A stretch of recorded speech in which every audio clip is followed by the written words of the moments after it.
sahabat semuanya, jumpa kembali dengan saya Om Joko. Kali ini pada edisi Mediso IPA, kembali kita akan bahas bersama satu materi biologi kelas 9 bab 2 tentang reproduksi tumbuhan dan hewan. Materi ini akan kita bagi dalam 2 video. Dan untuk video yang pertama ini kita akan bahas bersama materi reproduksi pada tumbuhan. Pengen tahu kayak apa? Ikuti paparan berikut ini.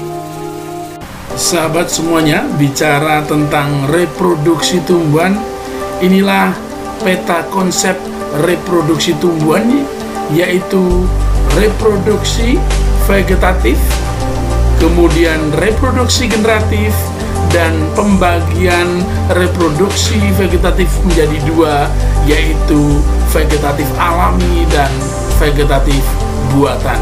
Kita akan mulai yang pertama.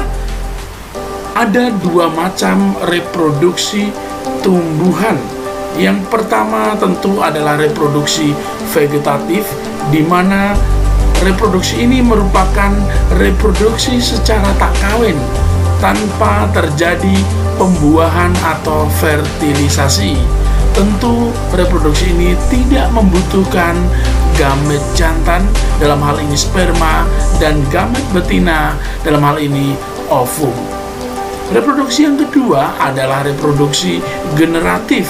Reproduksi ini merupakan kebalikan dari reproduksi vegetatif, di mana reproduksi ini merupakan reproduksi secara kawin.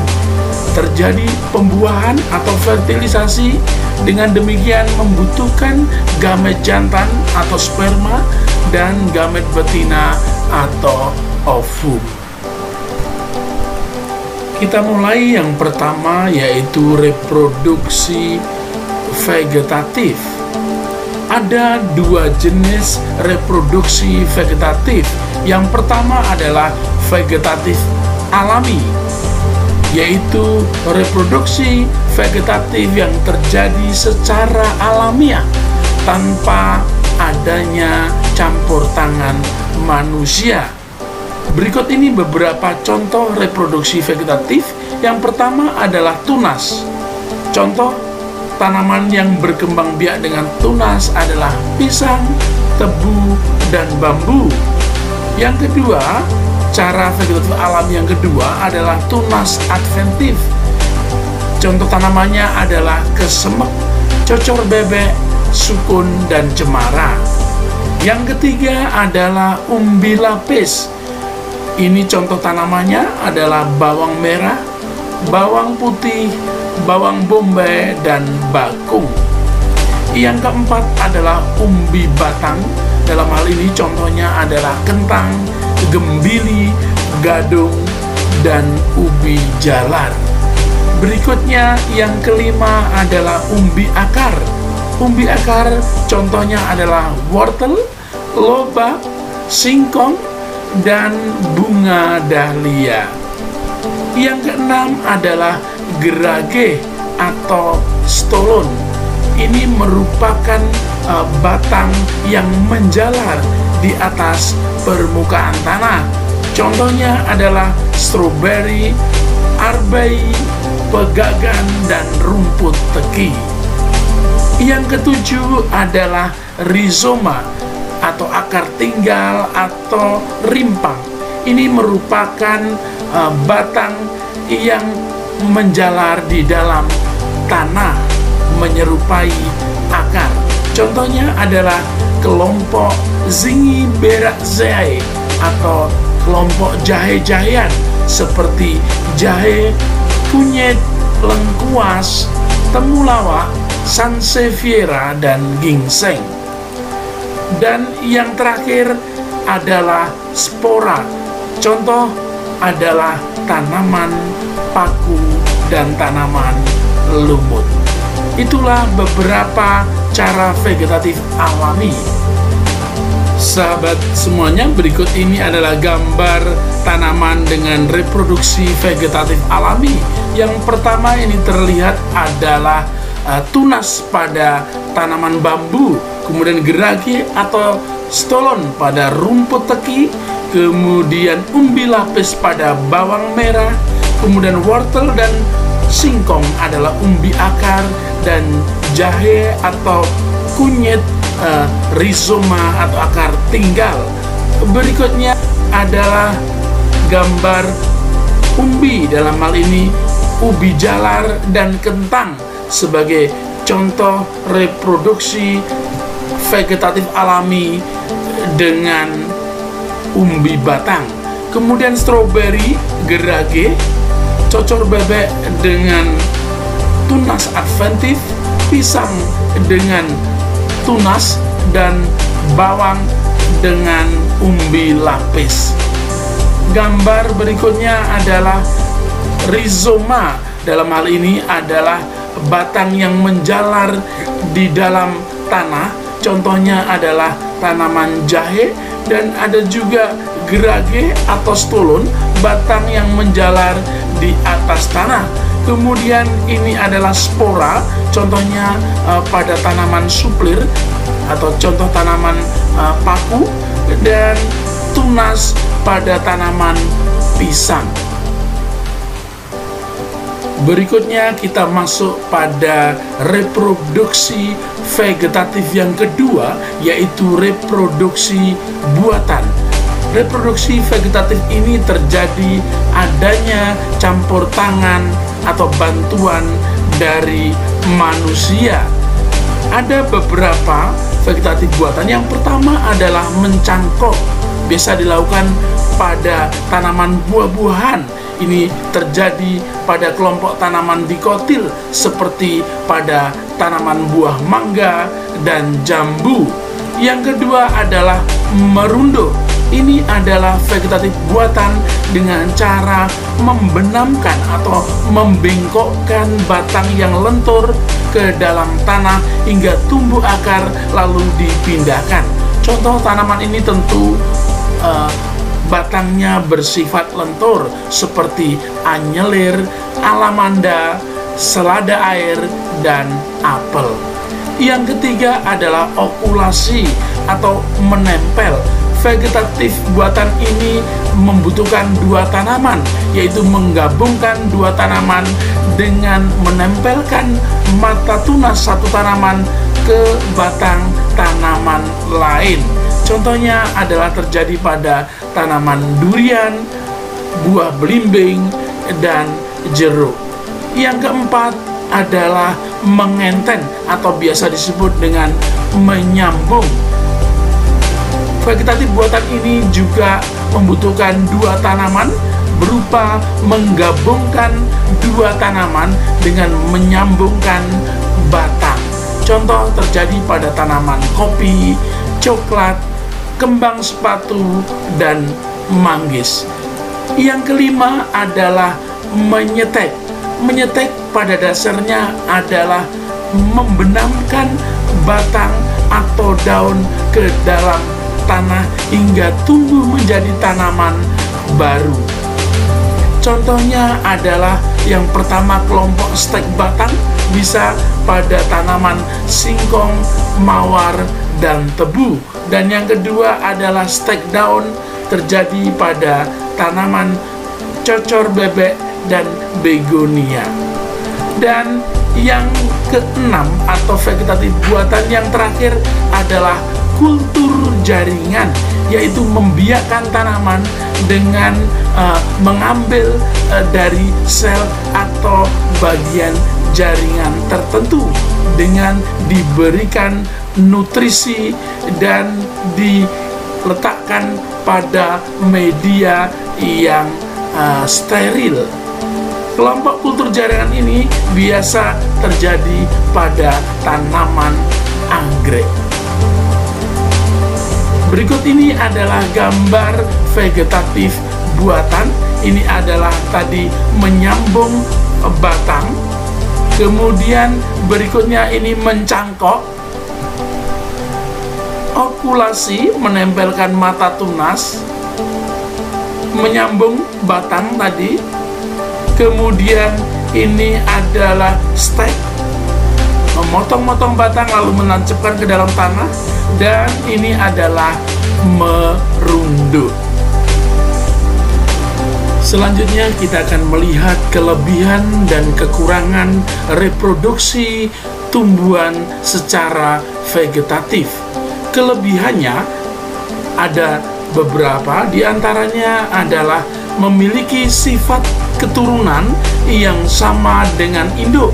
Yang kedua, menghasilkan buah lebih cepat, dan perbanyakan dapat lebih cepat. Kekurangan dari reproduksi vegetatif diantaranya adalah perakarannya kurang kuat dan umur relatif pendek. Selanjutnya kita akan masuk pada bagian kedua dari reproduksi tumbuhan, yaitu reproduksi secara generatif. Tumbuhan memiliki organ yang memiliki fungsi sebagai alat perhiasan. Dalam hal ini terdapat mahkota dan kelopak, dan juga berfungsi sebagai organ reproduksi karena memiliki putik sebagai alat reproduksi betina dan benang sari sebagai alat reproduksi jantan. Berikut ini adalah gambar bagian-bagian bunga. Kita lihat mahkota dan kelopak sebagai perhiasan bunga untuk menarik perhatian serangga. Kemudian kelopak juga memiliki fungsi, yaitu melindungi mahkota saat masih kuncup. Kita lihat yang lainnya, ada putik terbagi menjadi dua bagian, yaitu kepala putik dan tangkai putik. Begitu juga benang sari dibagi dua, ada kepala sari dan tangkai sari. Di bagian bawah terdapat tangkai bunga dan dasar bunga, dan terakhir adalah bakal biji.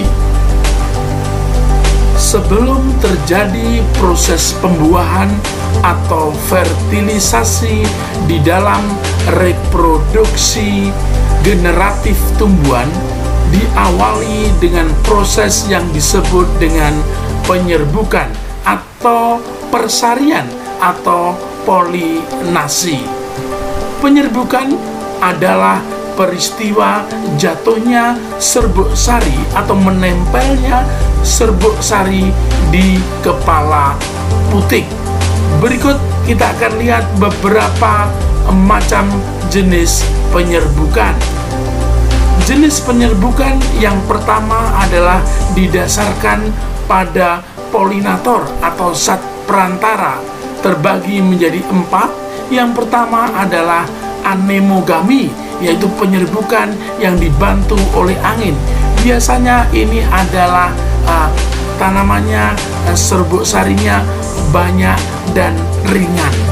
Yang kedua adalah hidrogami, penyerbukan yang dibantu oleh air, berarti terjadi pada kelompok tanaman air seperti pada teratai. Antropogami, penyerbukan dibantu oleh manusia, contoh yang terkenal adalah tanaman vanili. Kemudian zoidiogami, penyerbukan yang dibantu oleh hewan. Dalam hal ini disesuaikan dengan kelompok hewannya. Yang pertama ada istilah ornitogami, yaitu dibantu oleh hewan burung. Yang kedua entomogami, dibantu oleh hewan serangga, kelompok serangga. Kemudian malakogami, dibantu oleh hewan siput. Kemudian chiropterogami, dibantu oleh hewan kelelawar. Inilah contoh gambar. Yang pertama ini penyerbukan dibantu oleh angin, kelompok rumput-rumputan dan sebagainya yang memiliki serbuk sari yang ringan. Yang kedua, penyerbukan dibantu oleh serangga, kelompok serangga, dalam hal ini kupu-kupu. Kemudian ini teratai dibantu oleh air, dan ini tanaman vanili dibantu oleh manusia. Berikutnya kita akan masuk jenis penyerbukan berdasarkan asal serbuk sari. Yang pertama adalah penyerbukan sendiri atau autogami, di mana serbuk sari berasal dari bunga itu sendiri. Yang kedua adalah penyerbukan tetangga atau geitonogami, yaitu di mana serbuk sari berasal dari bunga lain dalam satu pohon. Yang ketiga adalah penyerbukan silang atau alogami, di mana serbuk sari berasal dari bunga tanaman lain dalam satu jenis atau masih satu jenis. Dan yang keempat adalah penyerbukan basar, di mana serbuk sari berasal dari bunga tanaman lain yang berbeda jenis. Berikut ini adalah penjelasan melalui gambarnya. Inilah penyerbukan sendiri, terlihat dari bunga itu sendiri. Penyerbukan tetangga dari bunga lain namun masih dalam satu pohon. Penyerbukan silang berbeda pohon namun masih satu jenis. Dan yang terakhir bastar, berbeda pohon dan berbeda jenis. Setelah proses penyerbukan, selanjutnya masuk pada tahap pembuahan atau fertilisasi. Pembuahan adalah peristiwa bersatunya sperma dengan ovum untuk membentuk zigot. Pada tumbuhan ada dua jenis pembuahan. Yang pertama adalah pembuahan tunggal, di mana terjadi satu kali pembuahan dan terjadi pada kelompok tumbuhan biji terbuka atau gimnospermae seperti pakesaji, damar, tusam, pinus, cemara. Yang kedua adalah pembuahan ganda. Terjadi pembuahan selama 2 kali, di mana biasa terjadi pada kelompok Angiospermae atau tumbuhan berbiji tertutup, termasuk di dalamnya adalah dikotil dan monokotil. Mari kita ikuti bagaimana proses pembuahan tunggal dan pembuahan ganda. Selanjutnya kita akan melihat proses pembuahan tunggal dan ganda. Diawali dengan proses penyerbukan, yaitu jatuhnya serbuk sari di kepala putih. Serbuk sari akan membelah menjadi 2, yaitu inti vegetatif dan inti generatif. Pada pembuahan tunggal, inti generatif hanya ada 1, sedangkan pada pembuahan ganda, inti generatif akan membelah menjadi 2, yaitu inti generatif 1 dan 2.